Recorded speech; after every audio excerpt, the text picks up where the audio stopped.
অনেক দিন আগের কথা। রূপনগর নামক একটি গ্রামে সুশীল এবং রিঙ্কু নামে দুই ভাই তাদের মায়ের সাথে বসবাস করত। তাদের মা সংসার চালানোর জন্য ঘরের পাশে কিছু মুরগি পালন করত, আর সেগুলোর ডিম বিক্রি করে যা টাকা পেত তা দিয়েই তাদের কোনো মতে দিন কাটত। বড় ছেলে সুশীল খুব ভালো এবং সৎ ছিল। সে তার মাকে সব সময় কাজে সাহায্য করত। অন্যদিকে রিঙ্কু খুব খারাপ এবং লোভী ছিল। সে সব সময় লোকেদের সাথে খুব খারাপ ব্যবহার করত। একদিন রিঙ্কু ঘরে বসে মোবাইলে গেম খেলছিল। তখন তার মা সেখানে আসে আর বলে, বাবা জয়, কি করছিস বাবা? কিছু করছি না মা, এমনিই বসে আছি। না, তুই তো কিছুই করিস না, শুধু মোবাইলে গেমই খেলিস আর কিছু বখাটে ছেলেদের সাথে সময় কাটাস। এজন্যই তো দিন দিন তোর এই অবস্থা হচ্ছে। তুমি তো আমাকেই সব সময় বকাঝকা করো, সুশীলকে তো কখনোই কিছু বলো না। রিঙ্কু, সুশীল তোর বড় ভাই, তোকে কতবার বলেছি বড়দের নাম ধরে ডাকতে হয় না। এখন চল, আমার সাথে একটু বাজারে যেতে হবে। তুমি তোমার লক্ষ্মী ছেলেকে তোমার সাথে নিয়ে যাও, আমাকে বলছো কেন? আমি কোথাও যেতে পারবো না। তখন সুশীল তাদের কথা শুনে সেখানে আসে আর বলে, কি হয়েছে মা? রিঙ্কুকে কেন বকাঝকা করছো? চলো, আমি তোমার সাথে বাজারে যাব। না না, তুই তোর হোমওয়ার্ক শেষ কর, তোর বাজারে যেতে হবে না। আর এই বেয়াদব ছেলেটা তো কোনো কাজই করে না, সারাদিন খাবে আর ঘুরে বেড়াবে। থাক মা, রিঙ্কুকে আর বকাঝকা করো না, ও ছোট মানুষ, বড় হলে ঠিক হয়ে যাবে। তখন তাদের মা তাদের সাথে কথা বলে বাজারের উদ্দেশ্যে রওনা হয়। তখন হঠাৎ তাদের মা একটি গাড়ির সাথে ধাক্কা লেগে গুরুতর আহত হয়, আর সেখানে থাকা লোকজন তাদের মাকে হাসপাতালে নিয়ে যায়।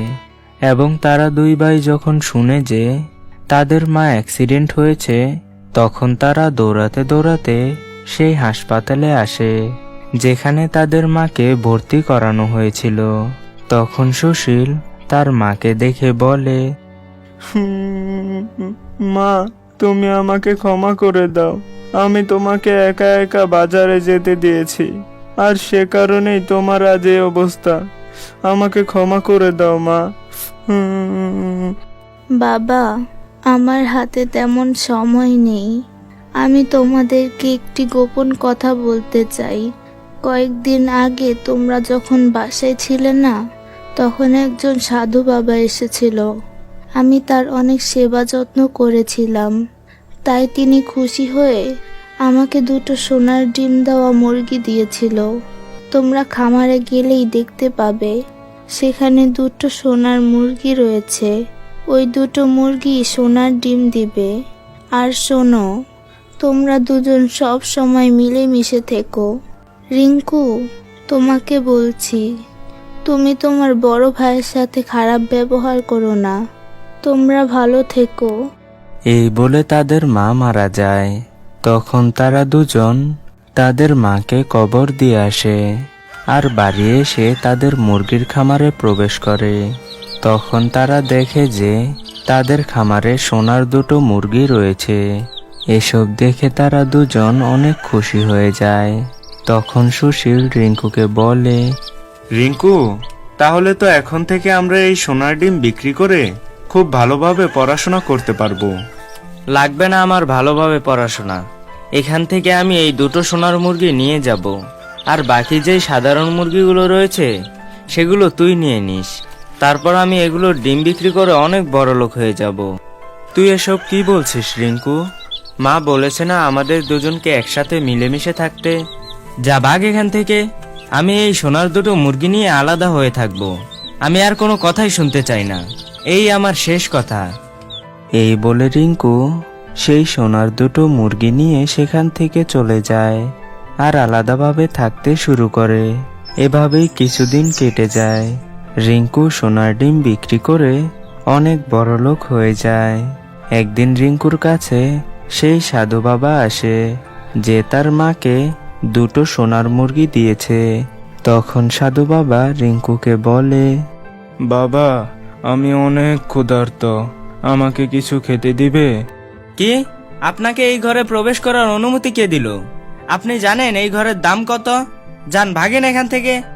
রিঙ্কু টাকার অহংকারে সাধু বাবাকে অপমান করে।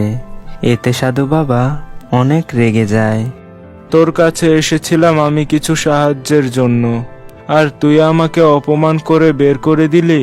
তুই কি জানিস তুই যেই সোনার মুরগি দিয়ে বড়লোক হয়েছিস, সেই সোনার মুরগিগুলো কিন্তু আমিই দিয়েছি।